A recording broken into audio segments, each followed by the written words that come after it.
Bonjour. Alors, je vais faire un retour sur le mouvement lycéen depuis son début. Et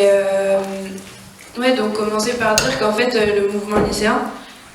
c'est un mouvement lycéen qui a été très différent des deux mouvements qu'on a pu connaître ces dernières années, genre le mouvement contre les violences policières et le mouvement Kachik et Leonarda. Pour commencer, puisque déjà avant le 9, il y avait une ambiance qui était électrique en fait. On a pu le voir nous sur les lycées où on intervenait ou même sur les réseaux sociaux. Et en fait, c'est un mouvement qui, pour commencer, est parti en fait nationalement. C'est-à-dire que depuis très longtemps, on n'avait pas vu ça au niveau lycéen, c'était des explosions par ville en fait. Et là, le 9, il y a eu un départ en fait au niveau lycéen sur toutes les villes de France. Et donc, oui, c'est un mouvement aussi qui est particulier par le fait que c'est un mouvement qui est auto-organisé en fait, et qu'il a été dès le début, c'est-à-dire que même avant le 9, on a commencé à avoir des AG sur les lycées, et dès le 9, tous les lycées mobilisés en fait, quasiment s'organisaient en faisant des AG, en prenant eux-mêmes la tête du mouvement, et donc en se laissant pas guider par les organisations syndicales, qui étaient dans une logique en fait de non seulement prendre eux-mêmes la tête du mouvement, mais aussi en fait avoir une réflexion qui était vraiment politique, c'est-à-dire que dès le début en fait la réflexion était comment on fait pour avancer en fait avec les étudiants, avec les travailleurs, et pas juste comme on a pu le connaître sur d'autres mobilisations, un départ qui explose et qui ne fait qu'exploser en fait. Mais il y a oui, et puis il y a aussi eu en fait la première coordination nationale lycéenne depuis le CPE, où il y a eu la première coordination nationale lycéenne depuis le CPE. Et par contre, il y a quelque chose qui persiste en fait au niveau du mouvement lycéen, c'est cette division qui est le cas en fait, qui a été le cas ces 2 dernières années et qui est toujours le cas en fait dans cette mobilisation entre les lycées de Paris et les lycées de banlieue. C'est-à-dire que, en fait, quand le mouvement est parti, il est parti très très fort sur Paris et très très peu en fait sur les banlieues. Et ça, c'est une division qui est récurrente en fait et qui permet au gouvernement d'isoler les lycées de banlieue, comme ça a été fait ces 2 dernières années, pendant le mouvement contre les violences policières, quand en fait la banlieue de Saint-Denis était complètement isolée. En fait, ils se faisaient réprimer de malades, pendant qu'à Paris tout se passait bien, pour en fait qu'ils ne puissent pas se joindre au mouvement parisien, puisqu'en fait les mouvements de banlieue, c'est des mouvements qui font peur au gouvernement, parce que c'est des mouvements particulièrement explosifs en fait, qui ont une puissance qui est énorme. Et en fait, du coup, le gouvernement les isole, les réprime. Et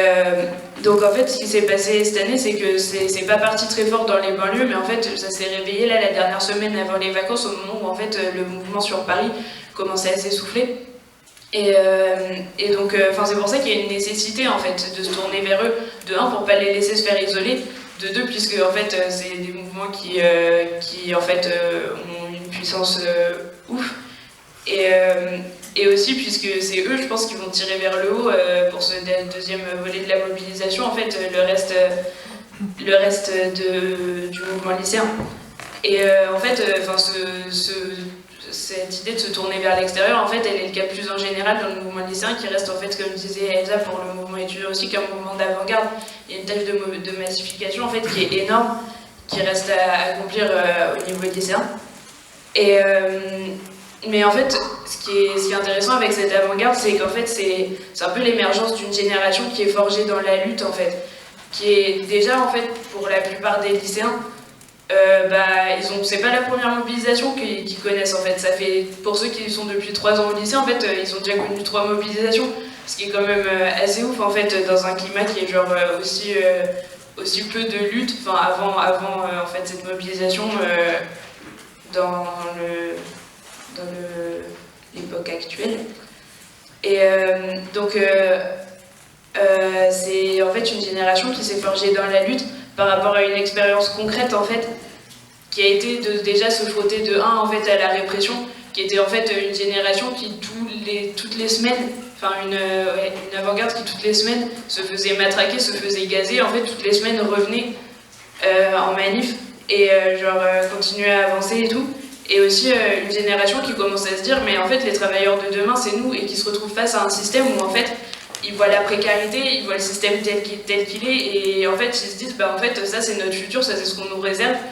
Et quand tu te retrouves face à d'un côté la répression, face à de l'autre côté, en fait, le système qui est horrible, bah en fait, il y a un truc qui se passe au niveau du mouvement lycéen, c'est que les gens commencent à se poser vraiment la question de plus que, en fait, on veut pas de la loi El Khomri, on veut un vrai changement de société, en fait. Et plus que de dire ce système-là ne nous convient pas, en fait, il y a la question qui commence à se poser de vraiment comment on va faire pour le changer. C'est un truc qui est vachement avancé dans les AG de, en fait, comment on va faire pour le changer, comment on va faire pour avancer vers autre chose. Et en fait, on voit vraiment une volonté de tout changer. Enfin, ça passe par des trucs qui peuvent paraître un peu absurdes, en fait, comme à la première CNL où en fait, les gens voulaient voter la révolution en AG. Il y avait des acclamations quand on disait abolition du salariat, ouais, ça va être notre revendication principale. Mais en fait, derrière ça, il y a vraiment un truc de trouver en fait les moyens de changer. Et il y a tout un secteur en fait qui grandit de plus en plus dans le mouvement, qui en fait pense que ça va passer par en fait faire des petites actions radicales comme casser un commissariat, casser une banque et tout. Mais nous en fait on pense que casser un commissariat, casser une banque, ok, mais nous on veut pas casser un seul commissariat en fait, on veut pas casser une seule banque, on veut construire en fait une vraie radicalité